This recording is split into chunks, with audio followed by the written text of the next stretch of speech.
السلام عليكم ورحمة الله تعالى وبركاته، مرحبا بكل متتبعي ومتتبعات قناة بلانكوشيك إثنان، كنتمنى دائما تكونوا بخير وعلى خير. غبت عليكم شحال هادي، ولكن اليوم رجعت لكم بواحد محتوى جديد أو طريقة جديدة ديال الفيديوهات بيد ما نرجع إن شاء الله يا ربي من العطلة. باش نقدر أنني نستأنف معكم الفيديوهات ديال الطريقة ديال الخياطة والبصالة ديال أي موديل. كما كتشوفوا دابا راني بعيدة كما قلت لكم على الماكينة. صراحة الله توحشتكم، ما بغيتش نغيب عليكم أكتر، قلت لي مالا غادي نصور لكم بعض اللقطات ديال اليوميات أولا الحاجة اللي كنعيش، خصوصًا أنني دابا في العطلة يعني جاية للجنوب الشرقي، الناس كتطلع للجهة ديال البحر، الجهة ديال الشمال باش أنها تبرد، وأنا كنزل للجنوب الشرقي.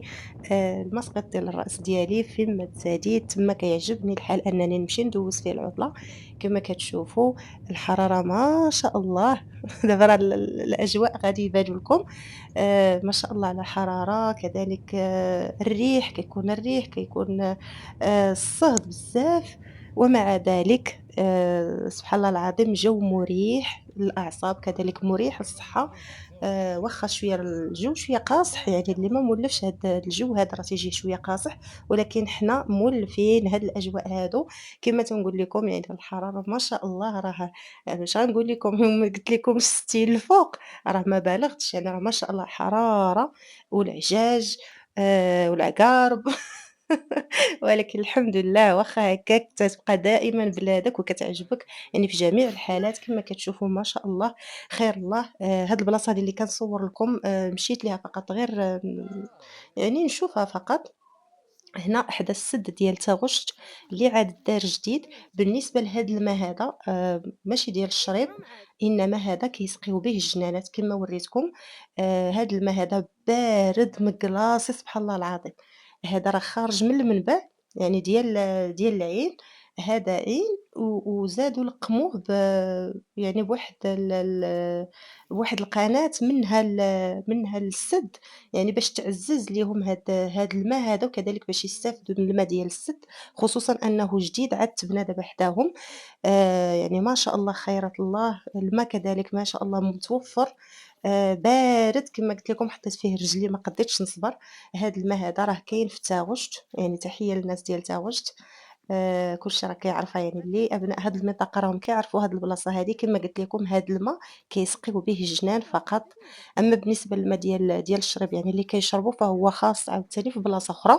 هذا فقط ديال الجنان، يعني باش ما تقولوش أن الناس كيشربوا هذا الماء، هذا فقط ديال الجنان باش يسقيو الجنان وباش كيصبنوا العيالات اللي بغات فيهم مثلًا تصبن المناط أولا بغات تصبن أي حاجة على برا. راه هاد الماء يعني راه كيقضيو به الغرض. بالنسبة للأجواء اللي كنعيشوا يعني واخا الصهد كما قلت لكم، واخا العجاج، واخا ومع ذلك يعني كتبقى واحد الأجواء هكا بالليل، خصوصًا العراسات، يعني الموسم ديال العراسات كما كتشوفوا ما شاء الله. حدايا واحد العرس قلت لي مالا غادي نبارطاجي معاكم هاد المشاهد هادو. هكا تنكون يعني بحال رجعت ليكم يعني يعني باش نجدد التواصل معكم، وكذلك باش تعيشوا معايا الأجواء اللي أنا كنعيشها هنايا. كنتمنى أنكم كذلك تكونوا كدوزوا أوقات ممتعة في العطلة ديالكم مع وليداتكم، مع العائلات ديالكم. الحمد لله في هذا الصيف هذا هو فاش كتجمع العائلة وفاش كنشوفوا الحباب. الحمد لله الله يخلينا ديما مجموعين يا ربي، ويخليكم كذلك مجموعين مع الأحباب ديالكم ومع العائلات ديالكم. بلا ما نطول عليكم غادي نخليكم مع هاد اللقطات هادو اللي صورت في هاد العرس، خصوصا ان العرس يعني راه مختلف ما شاء الله. المنطقه اللي انا ساكنه فيها بزاف ديال الناس يعني مخلطين، ومع ذلك كاين واحد النوع ديال التعايش والتفاهم بيناتنا ما شاء الله، بحال غتقولوا مثلا حنا قبيله وحده وهنا قبائل مختلفه. كما كتشوفوا عندنا أيت مرغاد، قبلين، أيت عطا. يعني بزاف ديال الناس مخلطين يعني في مدينة وحدة، ومع ذلك حنا كنفرحوا لهم وهما كيفرحوا لينا الحمد لله. بالنسبة لهذا العرس هذا كما كتشوفوا التقاليد ديالهم راه مغايرة مع التقاليد ديالنا عاوتاني حنايا، ولكن غادي نخليكم دابا مع هاد اللقطات هادو بإذن ما شاء الله نصور لكم لقطات في العرس يعني اللي القبيلة اللي كنتمي لها إن شاء الله يا ربي، وغادي نوريكم الطقوس ديالنا كذلك كي كيدوزوا بحال المراحل مثلًا ديال العرس. بالنسبة لينا حنايا ماشي بحال الجيران هما عندهم عادات وتقاليد وحنا عندنا عادات وتقاليد، ومع ذلك يعني كنكونوا كنتفاهموا في واحد القالب معيّن. القالب ديال الجنوب الشرقي كنسلّم عليهم كاملين من هذا المنبر. خلاص كما قلت لكم راه التقاليد كل واحد والتقاليد ديالو. هنايا كيديروا الحنة للعريس، بالنسبة لهاد المرحلة هادي كيديروا الحنة للعريس، وكيديو الحنة للعروسة. من بعد غادي يديو ليها الهدية. دابا غادي يديروا لها غادي يديروا له الفال. حنا راه عندنا العريس هنايا غادي يديروا له الفال وغادي يديروا له الحنة ديالو. من بعد غادي يمشيو يديو الهدية وينتقلوا كاملين، خصوصًا أن العروسة ما كايناش يعني في المنطقة ديالنا.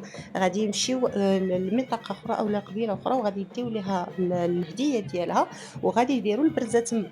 كاين اللي كيدير البرزة مجموعة، يعني كيديروا العريس والعروسة في برزة وحدة سواء عند العريس أولا عند العروسة. وكاين اللي كيدير بحالنا حنايا مثلًا كان العرس كيدير العريس العرس ديالو والعروسة كدير العرس ديالها. من بعد كيجيب ليها الهدية ديالها أولا يعني دوك الهدايا اللي غادي يجيب ليها. غادي تحني العروسة من بعد كتروح لدار العريس صافي. كاين عاوتاني اللي كيدير البرزة، كاين اللي كيدير القاعة، كل واحد وشنو كيدير. بالنسبة للتقاليد ديالنا د زمان يعني شحال هادي العريس كيدير العرس ديالو بوحدو والعروسة كدير العرس ديالها بوحدها.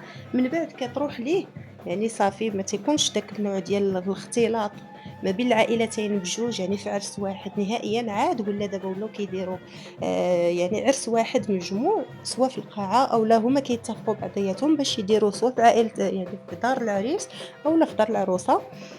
كل واحد الله يكمل عليه بخير. اللي مزوج الله يكمل عليه بخير، اللي عنده ولاد الله يخليهم ليه، اللي مازال ما مزوج الله يعطيه حتى هو حقه. إن شاء الله يا ربي. بلا ما نطول عليكم غنخليكم مع هاد اللقطات.